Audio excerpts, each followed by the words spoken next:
सहारा मरुस्थल उत्तरी अफ्रीका में स्थित एक विशाल मरुस्थल है।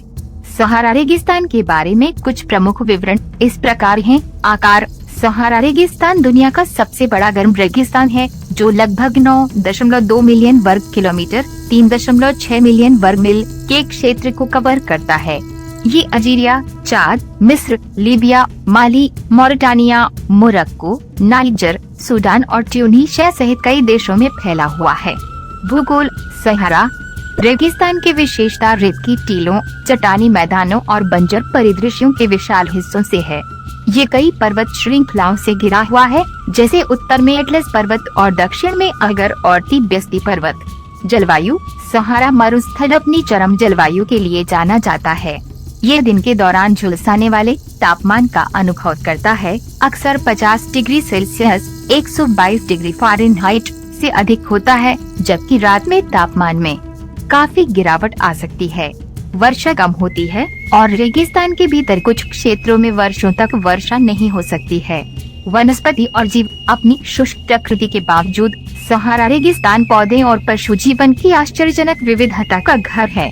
ये कई प्रजातियों द्वारा निवास किया जाता है, जो कठोर रेगिस्तानी परिस्थितियों के अनुकूल होती हैं, जैसे कि ऊंट, रेगिस्तानी लोमड़ियों, फेनेक लोमड़ियों, चिकारे और बिच्छू। खजूर और बबूल जैसे कुछ सख्त पौधे भी मरुद्यानों और जल स्रोतों वाले अन्य क्षेत्रों में पाए जा सकते हैं। मानव उपस्थिति: विभिन्न स्वदेशी लोग जैसे कि तुआरेग और बर्बर जनजाति सदियों से सहारा रेगिस्तान में बसे हुए हैं। खानाबदोश, चरवाहा और निर्वाह खेती कुछ क्षेत्रों में आम गतिविधियां हैं, जबकि अन्य ट्रेक और सांस्कृतिक अनुभवों जैसे रेगिस्तानी आकर्षणों के आसपास केंद्रित व्यापार और पर्यटन पर निर्भर हैं। आर्थिक संसाधन: सहारा रेगिस्तान में महत्वपूर्ण आर्थिक संसाधन हैं। ये खनिज भंडार में समृद्ध है, जिसमें तेल, प्राकृतिक गैस, फॉस्फेट और यूरेनियम शामिल हैं। इसके अतिरिक्त क्षेत्र के उच्च सौर विकिरण स्तरों के कारण सौर ऊर्जा क्षमता बहुत अधिक है। अन्वेषण और अनुसंधान: सहारा मरुस्थल अन्वेषण और वैज्ञानिक अनुसंधान का विषय रहा है। इसमें प्राचीन पुरातात्विक स्थल, रॉक कला और जीवाश्म शामिल हैं, जो मानव सभ्यता के इतिहास और पृथ्वी पर जीवन के विकास में अंतर्दृष्टि प्रदान करते हैं।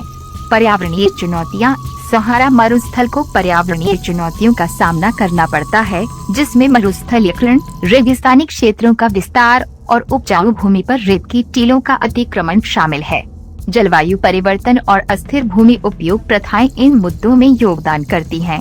सहारा रेगिस्तान एक आकर्षक और विविध पारिस्थितिकी तंत्र है, जिसने सदियों से खोजकर्ताओं, वैज्ञानिकों और यात्रियों को आकर्षित किया है। यदि आप सहारा रेगिस्तान की यात्रा करने की योजना बना रहे हैं, तो आपकी यात्रा को और अधिक मनोरंजक बनाने के लिए यहाँ कुछ सुझाव दिए गए हैं। घूमने का सबसे अच्छा समय: गर्मी के महीनों के दौरान रेगिस्तान बेहद गर्म हो सकता है, इसलिए आमतौर पर अक्टूबर और अप्रैल के बीच यात्रा करने की सलाह दी जाती है, जब तापमान अधिक मध्यम होता है। हालांकि ध्यान रखें कि रातें अभी भी सर्द हो सकती हैं, इसलिए उसी के अनुसार पैक करें। एक गंतव्य चुनें: सहारा रेगिस्तान कई देशों में फैला हुआ है, इसलिए तय करें कि आप किस हिस्से को एक्सप्लोर करना चाहते हैं। लोकप्रिय विकल्पों में मोरक्को, इरचेबी और इरचेगागा टिब्बा, ट्यूनीशिया, डॉज और तोजुर क्षेत्र और मिस्र, पश्चिमी रेगिस्तान और सिवाओसिस शामिल हैं। डेजर्ट टूर और गाइडेड टूर में शामिल होने या स्थानीय गाइड को किराए पर लेने पर विचार करें, जो रेगिस्तान को सुरक्षित रूप से नेविगेट कर सके और स्थानीय संस्कृति, इतिहास और भूगोल में अंतर्दृष्टि प्रदान कर सके।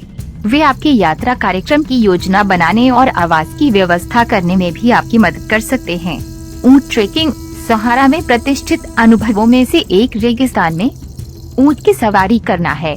रेगिस्तान के दृश्यों और खानाबदोश जीवन शैली में खुद को डुबोने के लिए आप कुछ घंटों से लेकर कई दिनों तक ऊंट ट्रेक पर जा सकते हैं। एक उबड़-खाबड़ सवारी के लिए तैयार रहें और आरामदायक कपड़े पहनें। रेगिस्तान में कैंपिंग: लुभावने सूर्यास्त और तारों भरी रातों को देखने के लिए रेगिस्तान में 1 या 2 रात कैंपिंग करें। कई टूर ऑपरेटर और कैंपसाइट्स पारंपरिक बेडॉइन शैली के शिविरों की पेशकश करते हैं, जहां आप स्थानीय भोजन, संगीत और मनोरंजन का आनंद ले सकते हैं। सुरक्षा सावधानियां: रेगिस्तान चुनौतीपूर्ण हो सकता है, इसलिए आवश्यक सावधानी बरतना आवश्यक है। खूब पानी पीकर हाइड्रेटेड रहें। खुद को धूप से बचाने के लिए सनस्क्रीन और टोपी पहने और ढीले सांस लेने वाले कपड़े पहने। अपनी यात्रा योजनाओं के बारे में किसी को सूचित करें और हमेशा अपने गाइड के निर्देशों का पालन करें।